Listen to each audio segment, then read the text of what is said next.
hello viewers আপোনালোক কেনে আছে মই আশা কৰিছো আপোনালোক ভালে আছে আপোনালোকক আৰু এটা নতুন ভিডিও লৈ স্বাগতম জনাইছো আপোনালোকৰ কাৰণে এটা ভাল খবৰ লৈ আহিছো ইণ্ডিয়ান ৰেলৱেত চাকৰিৰ পদ মুকলি হৈছে 9977 টা সহকাৰী লোক পাইলটৰ পদ দৰমহা 19990 টকাৰ পৰা তো আহক বিশেষভাৱে চাও RRB ALP recruitment 2025 name of post assistant loco pilot ALP name of post 9977 টা name of post under RRB Guwahati 30 টা pay scale level 2 19900 eligibility criteria of RRB ALP recruitment বয়সৰ সীমা 18 পৰা 30 বছৰ 1 জুলাই 2025 ৰ পৰা ক্যাটাগৰী ওয়াইজ বয়সৰ ৰেহাই আছে OBC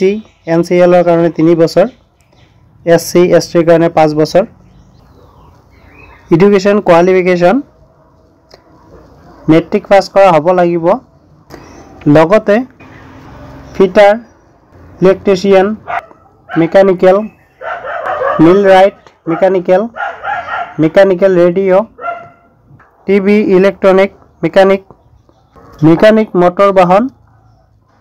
wireman tractor mechanic armature aru coil winder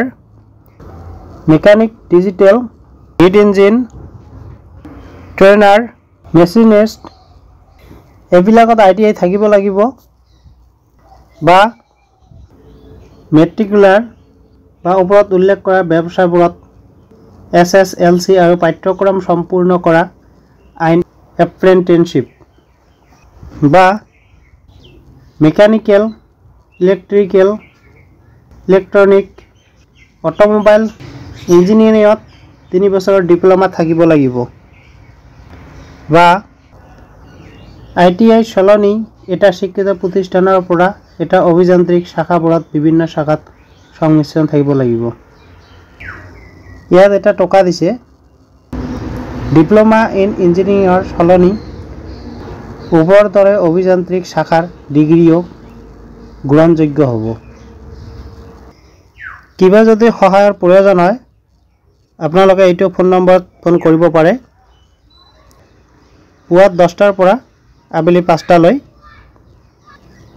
আৰু ইমেইল আইডিও এটা দিয়া আছে আৰু এইটো এপ্লিকেশন কৰতে ফিস পে কৰিব লাগিব category wise SC ST ex serviceman PWD female এই সকলৰ কাৰণে 250 টকা আৰু আদাৰ্স সকলৰ কাৰণে 500 টকা ইম্পৰ্টেন্ট ডেট আৰু এইটো অনলাইন স্টাৰ্ট হৈছে 12 এপ্ৰিল 2025 ৰ পৰা